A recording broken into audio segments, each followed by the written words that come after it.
On March 7th, voters in the Clarinda School District decide on two important questions on a special election ballot. The first is a $14 million bond issue to pay for a myriad of projects at both the pre-K-6 and 3, 2, 1.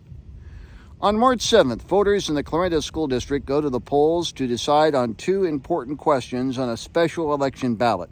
The first is a $14 million bond issue that would take care of a long list of projects at both the pre-K-6 and middle school, high school facilities.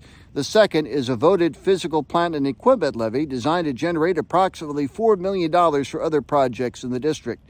Today, KMA News begins a two-part video series taking a closer look at the upcoming referendum and highlighting some of the district's facilities needs.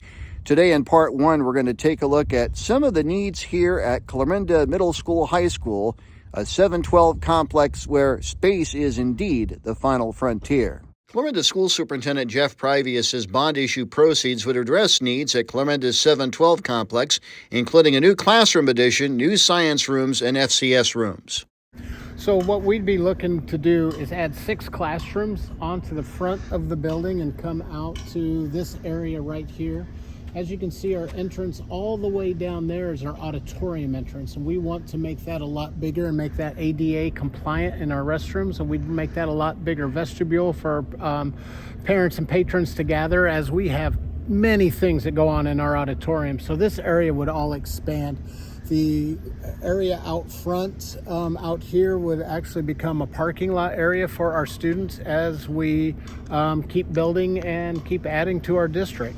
Now, this is the vestibule area. How would this change? So this area right here, we would have an office for the secretaries right here that would create another opportunity for our parents to come in, check in before they'd have access to the building. As you see, once you get through the vestibule, the office area is close, but parents could go either direction, or anybody that gained access to our building. So we just want to be able to have that under control and make this a safe environment for our students and our parents and our staff.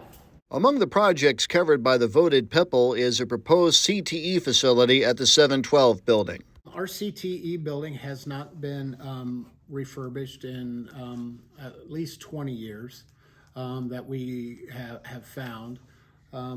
With welding, electricity, building trades, woodwork, those kind of programs, we're seeing an uptick in kids wanting to take those. But we're also seeing a lack of educators that are able to teach those classes. So it's kind of, we want to build a program so when we can get a teacher, we have the ability to have kids in those rooms and we're able to move forward.